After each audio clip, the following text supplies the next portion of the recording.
There is a particular kind of exhaustion that does not come from doing too much, but from feeling lost inside yourself. It is the tiredness of waking up every day with the sense that something is off, even when life looks acceptable on the surface. Many people interpret this feeling as lack of faith, bad luck, or a temporary phase, yet what truly lives underneath is often a deep internal misalignment. You may be moving, working, planning, and even dreaming, but a quiet inner voice keeps whispering that you are not fully present in your own life. At some point, spiritual language became confused with decoration. Words like connection, universe, frequency, and manifestation began to sound beautiful yet empty because they were repeated without being lived. Real connection was never about escaping reality or waiting for signs to rescue you from difficult decisions. It has always been about coherence, about the subtle but powerful moment when your thoughts, emotions, and body begin to move in the same direction.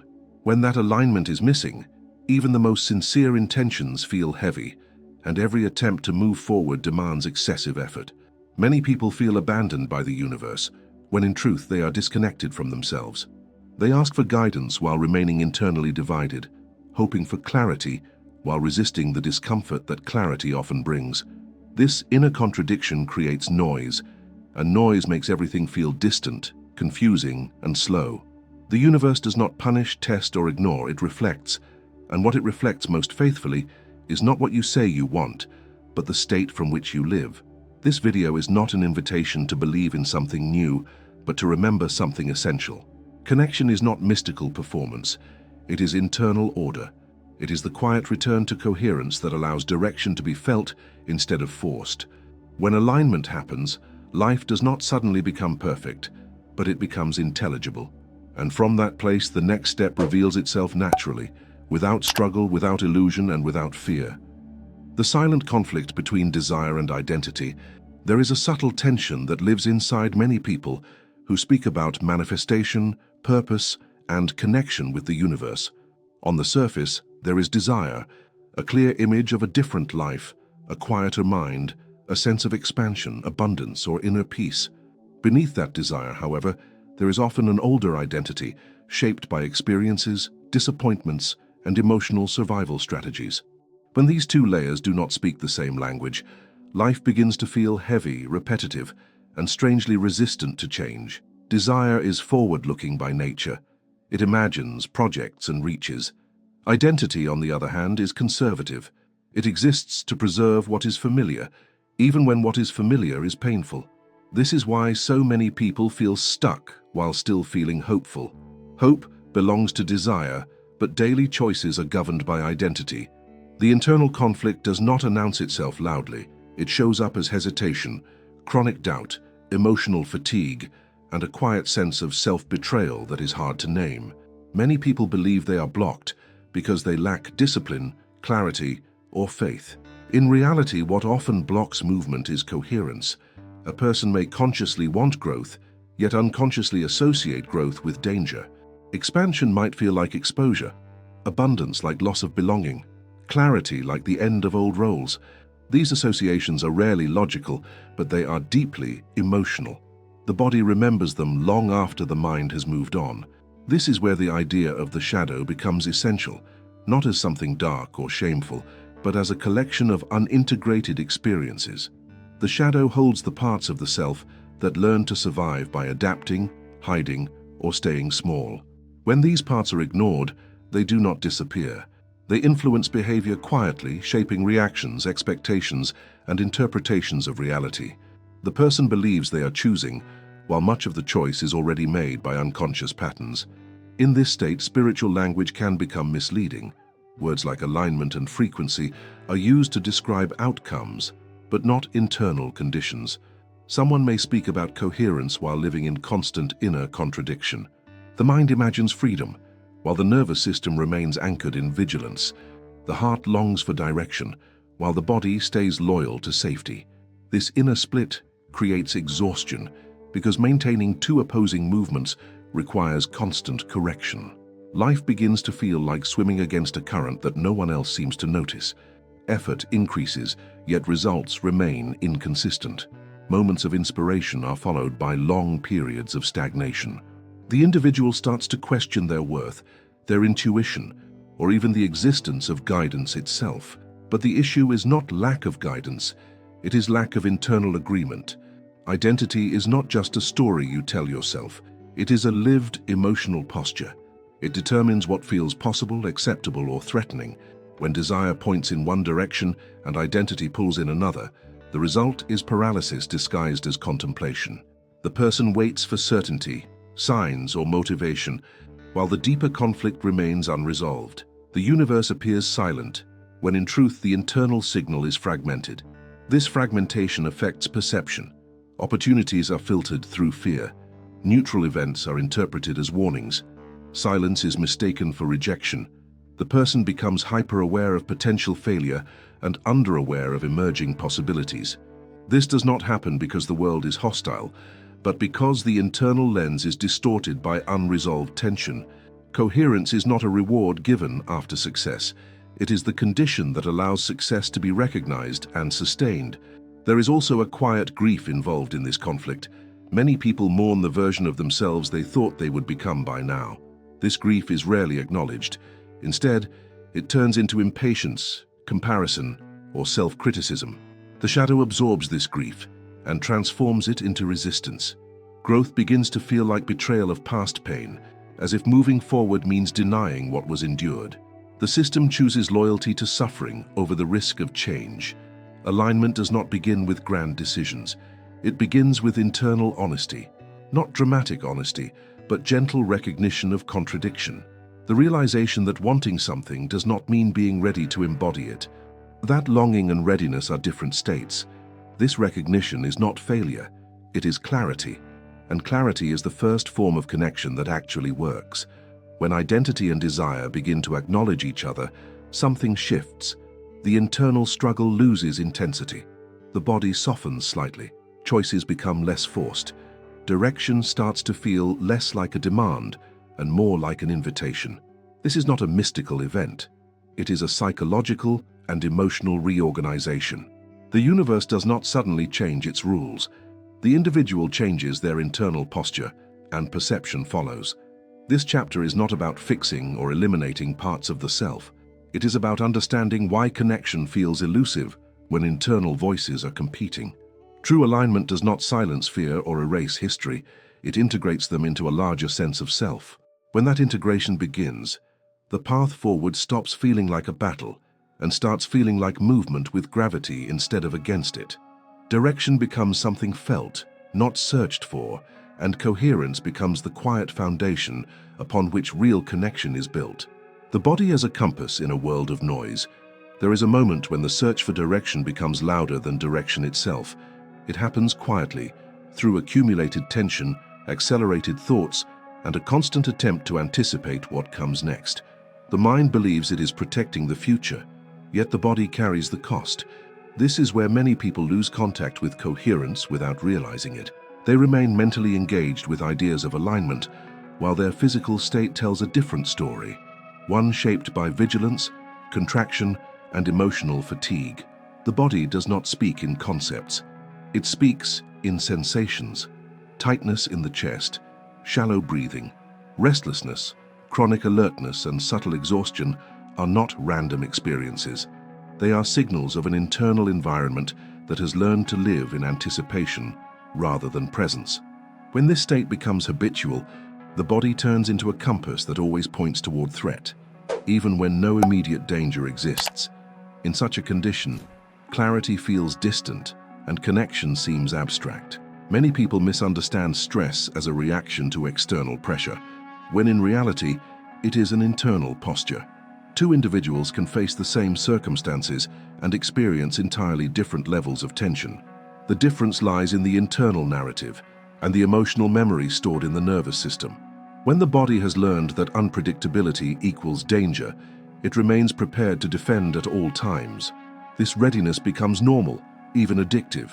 The person no longer recognizes calm as safe but as suspicious. This constant state of alertness reshapes perception. Attention narrows. The mind becomes focused on control, measurement, and prediction. Silence begins to feel uncomfortable, and stillness is interpreted as stagnation. In this condition, The individual may talk about intuition, but what they experience is urgency. Urgency pushes. Intuition invites. Urgency demands certainty. Intuition allows unfolding. When the body is tense, these two signals become indistinguishable and decisions are made from pressure rather than alignment. The language of manifestation often overlooks this layer. It speaks of intention without addressing the physical state that carries intention into action. A body conditioned by stress cannot sustain expanded emotional states for long. Moments of inspiration collapse back into familiar tension. The individual feels as if something external is interfering, when the interference is internal and embodied. Coherence is not maintained by thought alone.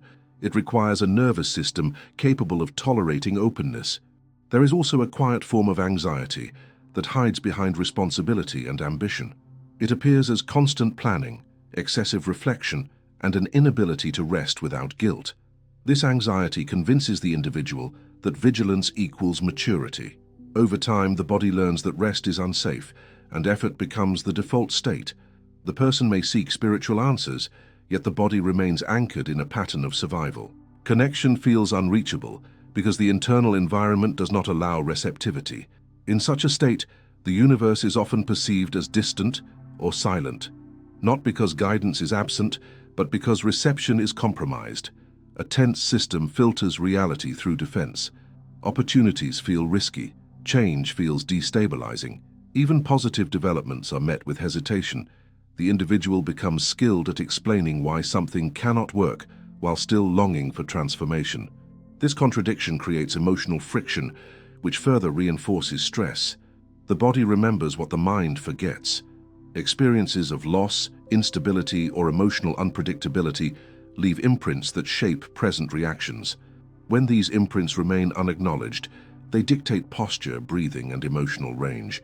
The person may speak of trust while living in contraction. This dissonance is exhausting. It also blocks the subtle perception through which direction is felt, rather than calculated. Connection, in its most grounded sense, is not a dramatic experience. It is a state of internal availability. It arises when the body is not bracing against life. In moments of genuine coherence, there is a sense of orientation without urgency. Choices feel simpler, not because they are easy, but because they align with an internal rhythm. This rhythm cannot be accessed through force.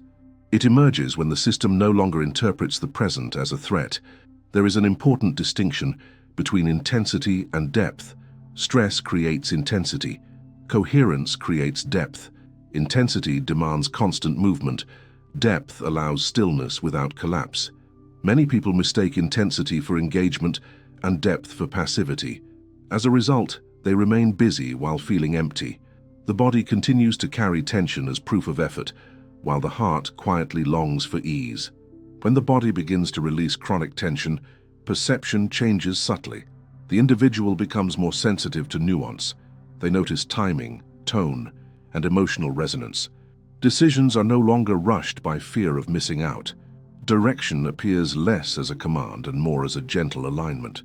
This shift is often misunderstood as loss of ambition, when it is actually the recovery of inner authority. The idea of the body as a compass reframes connection entirely. Instead of searching for signs outside, attention turns inward to the quality of internal experience. Calm is no longer seen as emptiness, but as clarity. Silence is no longer threatening, but informative. The individual begins to recognize that guidance does not arrive through constant stimulation, but through coherence between sensation, emotion, and thought. This chapter reveals a quiet truth. Connection with the universe is not blocked by lack of belief or knowledge. It is often blocked by a body that has learned to live in defense. When that defense softens, direction becomes perceptible again, not as a voice, not as a sign, but as a felt sense of rightness that requires no explanation. In that state, movement becomes natural, and alignment stops being an idea and starts becoming a lived experience. Intention without coherence becomes performance. At a certain stage of inner searching, many people begin to feel as if they are performing their own transformation. The words are correct, the intentions sound sincere, and the mental images of a better future are vivid, yet something essential feels missing. Life continues to respond in fragments, offering brief moments of hope, followed by long stretches of stagnation. This is not because intention lacks power, but because intention alone cannot override internal incoherence. Intention lives in the mind, but coherence lives in the whole system. When intention is not supported by emotional truth and embodied readiness, it turns into a mental rehearsal detached from reality. The individual may feel inspired while imagining change, yet remain unchanged in daily posture, reactions, and emotional tone. Over time, this gap creates frustration, not only with life but with oneself. The person begins to doubt their sincerity, their worth, or the validity of the path they are on. One of the most misunderstood aspects of manifestation is the belief that clarity of thought is enough. Thought is only one layer of experience. Beneath it live emotions that have their own logic, timing, and memory. When emotions are ignored or overridden, they do not disappear. They shape behavior quietly, influencing what feels safe, possible, or forbidden. A person may think they want expansion, while emotionally associating expansion with loss, exposure, or abandonment. In this case, intention becomes divided, and division weakens coherence. This division often produces a strange internal fatigue. The individual feels as if they are constantly motivating themselves, reminding themselves, convincing themselves. Change requires effort instead of flowing naturally. The mind keeps pushing forward, while the emotional body pulls back. This internal tug-of-war drains energy and reinforces the belief that something external is missing. The truth is subtler. What is missing is emotional alignment with the imagined future. Emotional alignment does not mean constant positivity. It means emotional honesty. Many people try to bypass discomfort by covering it with affirmations, visions, or spiritual explanations. Yet unresolved fear, grief, or disappointment continues to live beneath the surface. These emotions shape identity more than any conscious goal. When they are not integrated, intention becomes superficial, and life reflects that superficiality through inconsistent outcomes. There is also a cultural pressure to appear certain. Uncertainty is often mistaken for weakness, especially in spaces focused on growth and manifestation. As a result, people hide their doubts even from themselves. They speak confidently about direction while feeling lost inside. This internal split erodes trust, not only in the universe, but in personal intuition. The individual no longer knows which inner voice to listen to, because clarity has been replaced by performance. Performance creates tension. It requires maintaining an image rather than inhabiting a state. When manifestation becomes performative, it loses its grounding. The person imagines a future version of themselves, but continues to live from the same emotional baseline. The nervous system does not recognize the imagined future as safe or familiar, so it resists. Resistance is then interpreted as blockage, when it is actually protection. Protection is not an enemy. It is an intelligence formed through experience. When life has taught someone that hope leads to disappointment, the system learns to restrain hope. When effort has led to exhaustion, the body learns to conserve energy. These adaptations are not mistakes, they are responses. The problem arises when they are mistaken for destiny. Without awareness, they quietly govern intention and limit coherence. This is why intention without emotional integration feels hollow.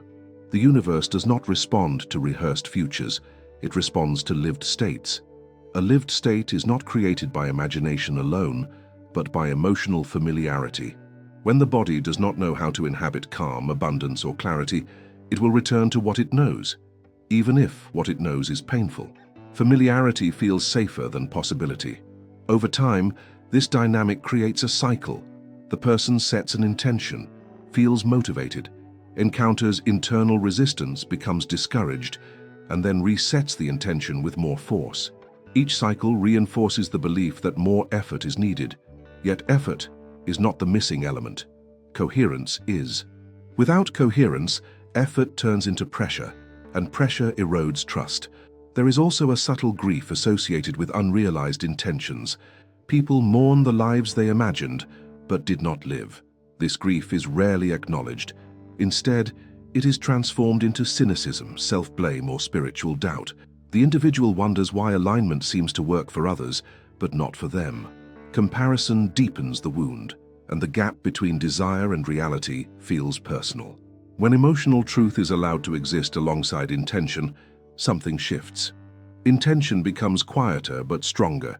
It no longer needs constant reinforcement. The individual stops trying to convince themselves and begins to listen inwardly. This listening reveals where fear still holds authority, where identity still clings to old narratives, and where readiness has not yet matured. This awareness is not discouraging. It is stabilizing. Coherence does not demand that intention be abandoned. It asks that intention be embodied gradually. Embodiment is slow, honest, and sometimes uncomfortable. It requires allowing emotions to surface without judgment and recognizing their role in shaping perception. When intention and emotion begin to align, resistance loses its intensity. Movement becomes less forced. The individual no longer feels like they are chasing a future. They feel as if they are growing into it. This chapter reveals a quiet but transformative truth. Manifestation is not the act of projecting desire into the universe. It is the process of becoming internally consistent with what is desired. When consistency replaces performance, intention gains substance. Life responds not with dramatic miracles, but with steady alignment. Direction becomes clearer, not because answers appear, but because internal conflict diminishes. And in that diminished conflict, coherence finally has space to exist. When silence becomes direction, instead of absence, there is a point in the inner journey where the search for answers slowly gives way to an encounter with silence. For many, this moment is unsettling. Silence is often interpreted as abandonment, stagnation, or lack of response. The mind, conditioned to constant stimulation and reassurance, struggles to remain present without interpretation. Yet this silence is not empty. It is structured.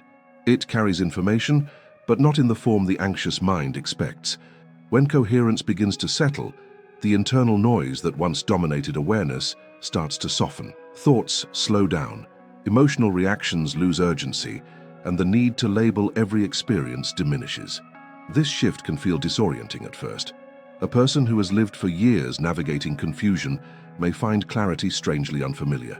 Without the familiar turbulence, the psyche searches for something to hold on to. Silence feels like loss when chaos has become home. In this stage, many people believe they have lost connection. They no longer feel the emotional highs that once accompanied spiritual seeking. The dramatic sensations fade, replaced by a quieter state that feels almost neutral. Yet this neutrality is not emptiness. It is balance. It is the nervous system exiting constant defense and entering a state of observation. From this place, perception becomes more refined, less reactive, and more accurate. Silence reveals patterns that noise conceals. When the mind is no longer rushing to interpret, subtle signals begin to emerge. Timing becomes noticeable. Emotional resonance becomes clearer. Certain paths feel heavy without obvious reason, while others feel light without justification. This is not intuition as a mystical event, but intuition as sensitivity. It arises naturally when internal coherence allows perception to widen. Many misunderstand direction as a message delivered from outside. In reality, direction often emerges as alignment between inner state and outer circumstance. It feels less like being told where to go and more like recognizing where movement flows with less resistance. Silence allows this recognition. Without constant mental commentary, the individual begins to trust felt experience rather than imagined outcomes. This stage also confronts the tendency to depend on signs. When silence replaces stimulation, the urge to search externally for validation intensifies. Numbers, coincidences, and symbolic events can become substitutes for internal trust. Yet dependence on signs often reflects discomfort with uncertainty. The mind seeks reassurance to avoid responsibility for choice. Silence removes that reassurance, inviting a deeper form of engagement with life. In silence, choice becomes clearer, not because options disappear, but because inner conflict diminishes. When internal voices stop competing, decisions feel less dramatic. The individual no longer needs excessive justification. A sense of rightness or misalignment becomes sufficient information. This simplicity can feel unsettling to a mind accustomed to complexity, but it is a sign of integration rather than loss. There is also grief embedded in this transition.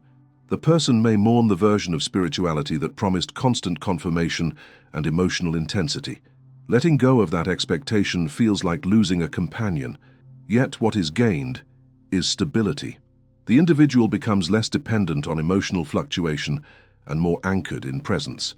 This presence supports sustained alignment rather than momentary inspiration. Silence also reveals unresolved attachments. Without distraction, certain fears, longings, and memories surface naturally. They do not appear as crises, but as quiet reminders of what still holds emotional charge. This exposure is not meant to overwhelm. It is part of integration. When these elements are seen without judgment, they lose their grip. The internal system reorganizes itself around truth rather than avoidance. Direction in this phase is rarely dramatic. It often arrives as a gentle narrowing of focus.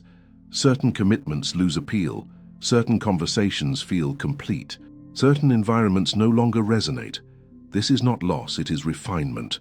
The individual begins to recognize that alignment sometimes involves subtraction rather than addition. Silence makes this discernment possible. There is a profound difference between emptiness and spaciousness. Emptiness feels like absence. Spaciousness feels like capacity. Silence creates spaciousness. It allows the individual to hold complexity without being consumed by it. From this place, life decisions feel less urgent and more grounded. The future is no longer a threat that must be controlled, but a field that responds to presence. This chapter reframes silence as an ally rather than an obstacle. When coherence deepens, silence becomes the medium through which direction is felt. It is not passive waiting, but active attunement. The individual stops chasing answers and begins recognizing alignment. This recognition does not eliminate uncertainty, but it removes panic. Uncertainty becomes part of movement rather than a barrier to it. In silence, the universe does not disappear. It becomes intimate. Guidance is no longer externalized into symbols or dramatic events. It is experienced as congruence between inner state and outer choice. When that congruence exists, movement feels natural. Effort decreases. Resistance softens. Direction is no longer something to find, but something to inhabit. This is the quiet threshold, where connection becomes lived rather than imagined. Silence is no longer feared as absence, but trusted as orientation. And within that trust, coherence stabilizes, allowing life to unfold with less struggle and more meaning. Throughout this journey, one truth has quietly revealed itself again and again.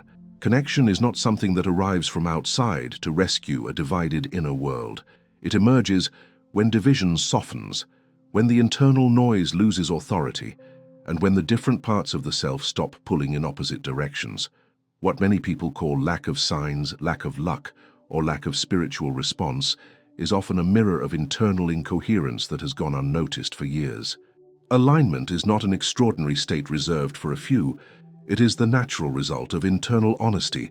When desire no longer fights identity, when the body is no longer trapped in constant defense, when intention is no longer a performance, and when silence is no longer feared, coherence becomes possible.